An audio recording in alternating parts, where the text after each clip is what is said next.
Praise the Lord.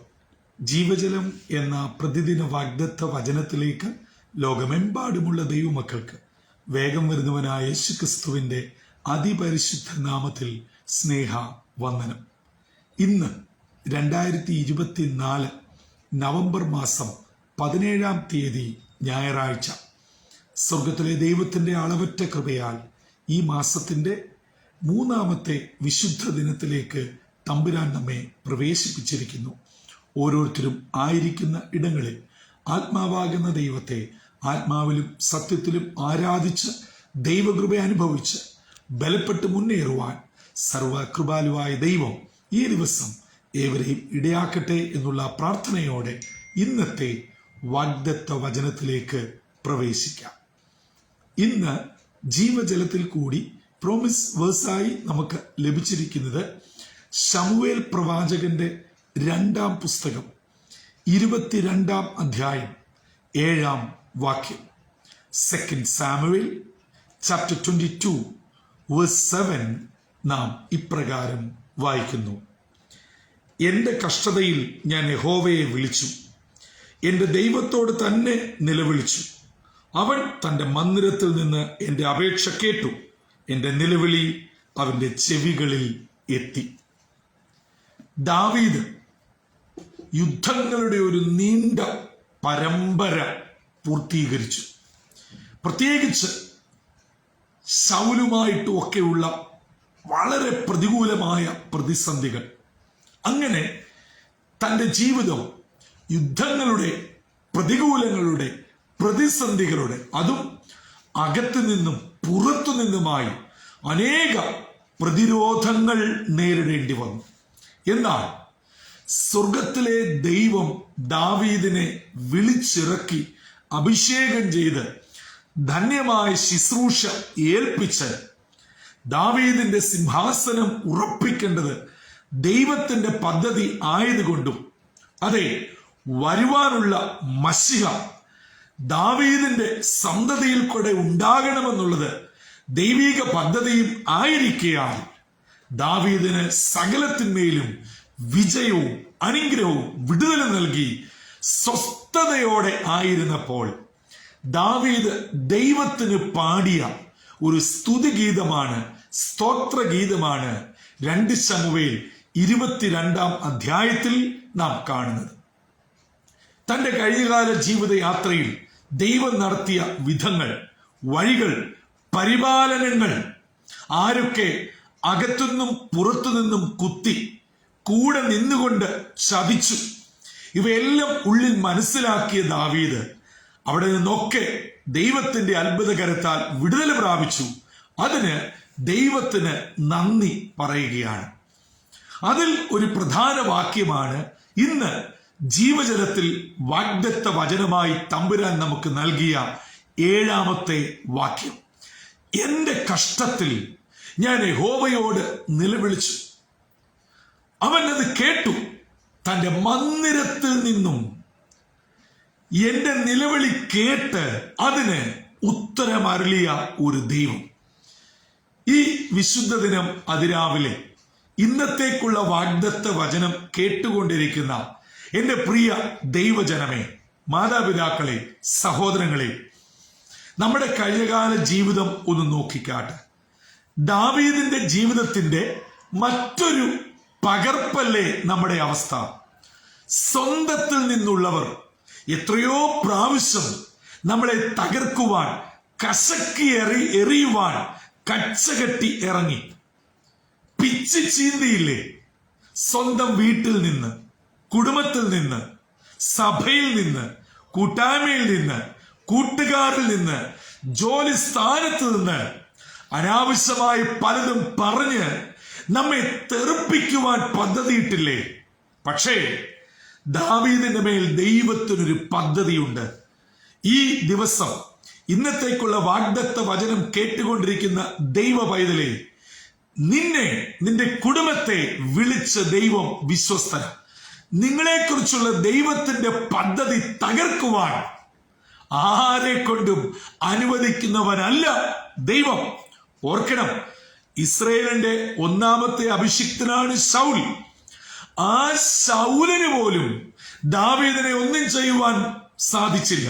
അങ്ങനെയെങ്കിൽ നമ്മളെക്കാട്ടിൽ ശക്തന്മാരും പ്രബലന്മാരും ഉന്നതന്മാരും നമ്മെ തകർത്തെറിയുവാൻ പല പദ്ധതികളിടും.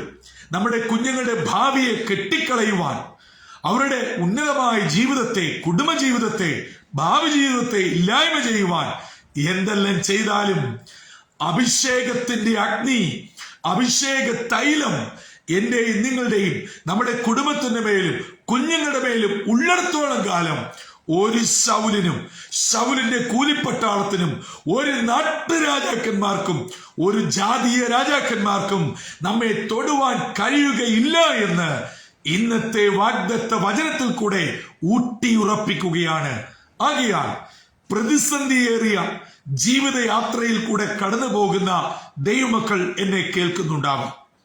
നിങ്ങൾ നിങ്ങളുടെ ജീവിതത്തിലേക്ക് തിരിഞ്ഞു നോക്കുമ്പോൾ പ്രിയപ്പെട്ടവരിൽ നിന്ന്, സഹോദരങ്ങളിൽ നിന്ന്, രക്തബന്ധങ്ങളിൽ നിന്ന്, ചാർച്ചക്കാരിൽ നിന്ന്, സ്വന്തം സഹോദരങ്ങളെ പോലെ സ്നേഹിച്ച കൂട്ടുകാരിൽ നിന്നൊക്കെ പല വിധത്തിലുള്ള പ്രതിസന്ധികൾ, കുത്തലുകൾ, പല വിധത്തിലുള്ള വേദനകൾ നേരിടേണ്ടി വന്നിട്ടുണ്ട്.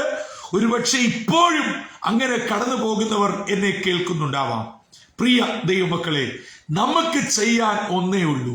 ദാവീദ് ഇന്ന് നമ്മളോട് പറഞ്ഞ 2 ശമൂവേൽ 22:7 ഞാൻ എന്റെ കഷ്ടത്തിൽ ദൈവത്തോട് നിലവിളിച്ചു. നിങ്ങൾ ആയിരിക്കുന്ന ഇടങ്ങളിൽ ദൈവത്തോട് പറയുക. ഈ ലോകത്തിൽ ഒരു മനുഷ്യനോട് പറഞ്ഞിട്ടും ഒരു കാര്യവുമില്ല. അവര് കേൾക്കുന്നുണ്ട്, ഒരു സഹതാപം ഒക്കെ കാണിക്കും, നമ്മോട് ചേർന്ന് നിന്ന് പറയും, ഞാൻ പ്രാർത്ഥിക്കാം, ദൈവം വിടുതലരും എന്നുള്ള വലിയ വാക്കുകളൊക്കെ പറയും. നമ്മൾ മാറുമ്പോൾ മാറി നിന്ന് പറയും, ഇവക്ക് ഇതല്ലായിരുന്നു വരേണ്ടത്, ഇതിന്റെ അപ്പുറത്തേത് വരേണ്ടതായിരുന്നു. ഇങ്ങനെ പലതും നമ്മളെ കുറിച്ച് പറയും. മാത്രമല്ല, നാം നമ്മുടെ ഹൃദയം പകർന്നതും പ്രാർത്ഥിക്കാൻ പറഞ്ഞതും അതിന്റെ നേരെ വിപരീതമായി പലയിടങ്ങളിൽ മാറി മാറി കേൾക്കുവാൻ, പുതിയ കഥകൾ, നമ്മൾ അറിയാത്ത കഥകൾ കേൾക്കുവാൻ ഇടയായിത്തീരും. അതുകൊണ്ട് എന്നെ കേട്ടുകൊണ്ടിരിക്കുന്ന എന്റെ സഹോദരങ്ങളോട് ദൈവവചനത്തിൽ നിന്ന് എനിക്ക് പങ്കുവെക്കുവാനുള്ളത്, പ്രിയ ദൈവമക്കളെ, ദൈവത്തോട് പറ. മന്ദിരത്തിൽ നിന്ന് കേട്ട് എന്റെയും നിങ്ങളുടെയും വേദന തിരിച്ചറിഞ്ഞ് ദൂരത്ത് നിന്ന് ഹൃദയത്തിന്റെ തേങ്ങലിന്റെ അർത്ഥം കൃത്യമായി മനസ്സിലാക്കി അതിന് ഉത്തരം അരുളുന്ന ഒരു ദൈവം ജീവനോടെ ഉള്ളിടത്തോളം കാലം പിന്നെ എന്തിനാണ് നാം മനുഷ്യരോട് പറയുന്നത്, പാസ്റ്ററിനോട് പറയുന്നത്, അച്ഛനോട് പറയുന്നത്, കൂട്ടായ്മക്കാരോട് പറയുന്നത്? അപ്പനോട് പറ. ഹല്ലേലൂയ. ഏത് രാത്രിയുടെ 4 യാമത്തിലും ഇറങ്ങി വരുന്ന ഒരു തമ്പുരാൻ നമുക്കില്ലേ? പത്രോസിനോട് ചോദീര്, അനേക ദൈവമക്കളോട് ചോദീര്. 38 സംവത്സരം ബെഥെസ്ദ കുളക്കരയിൽ കിടന്ന, അതെ, ചലിക്കുവാൻ കഴിയാത്ത പക്ഷപാതക്കാരന്റെ അടുക്കൽ ചെന്ന് ചോദിച്ചു, ഞാൻ നിനക്ക് എന്താണ് ചെയ്തു തരേണ്ടത്? ആ കർത്താവ് ഇന്നും ജീവിക്കുന്നു.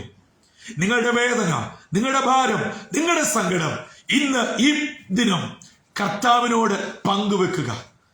നിശ്ചയമായും സ്വർഗത്തിൽ നിന്ന് കേട്ട് അതിന് മറുപടി നൽകുന്ന ഒരു ദൈവം ജീവിക്കുന്നു. എന്നെ കേൾക്കുന്ന മാതാപിതാക്കളോടും സഹോദരങ്ങളോടും ഞാൻ ചോദിക്കട്ടെ, ഇന്ന് നമ്മൾ ഓരോരുത്തരും ആയിരിക്കുന്ന നിലയിൽ എത്തിയത് തമ്പുരാൻ കഴിഞ്ഞ നാളുകളിൽ തന്റെ വലങ്കരം പിടിച്ച് നടത്തിയത് കൊണ്ടല്ലേ?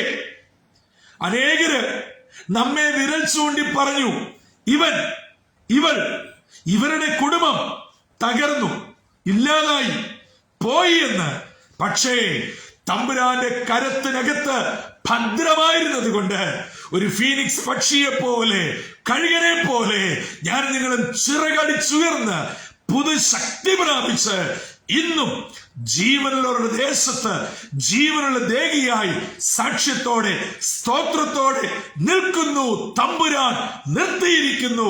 ഹല്ലേലൂയ, സ്തോത്രം. അതുകൊണ്ട് മുൻപോട്ടും ഈ ദൈവം വിശ്വസ്തന, മതിയായവന.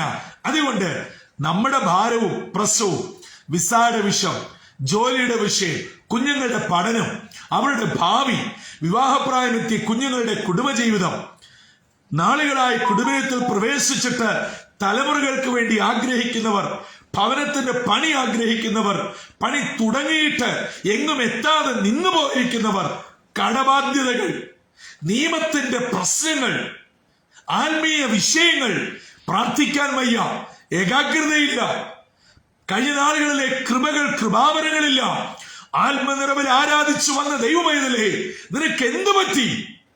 നിന്നുപോയില്ലേ? ആ സ്വർഗീയ ഫ്ലോ നിങ്ങൾ നിന്ന് മാറിപ്പോയില്ലേ? എവിടെയാണ് കുഴപ്പം? എവിടെ വീണുപോയി? സമർപ്പിച്ച് ഏൽപ്പിച്ച് തമ്പുരാനോട് പറ. ഹല്ലേലൂയ. ആരെല്ലാം മാറിപ്പോയാലും, ഇട്ടേച്ചു പോയാലും, മറന്നുപോയാലും, മറക്കാത്തവൻ, മാറാത്തവൻ, മാറ്റമില്ലാത്തവൻ സ്വർഗത്തിലെ ദൈവമാണ്. ആ ദൈവത്തിന്റെ കരങ്ങളിൽ ഈ ദിനം നമ്മെ തന്നെ സമർപ്പിക്കാം. ദാവീദ് ചെയ്തതുപോലെ തമ്പുരാനോട് പ്രാർത്ഥിക്കുക, നിശ്ചയമായും മറുപടി തരും. ഈ വിശുദ്ധ ദിനം നാം ആരാധനയ്ക്ക് പോകുമ്പോൾ, നിങ്ങൾ ഏത് ആരാധനയിൽ, ഏത് സഭയിൽ, അതൊന്നും തമ്പുരാന് വിഷയമല്ല. ഹൃദയം നുറുങ്ങിയവർക്ക് യഹോവ സമീപസ്ഥനാണ്.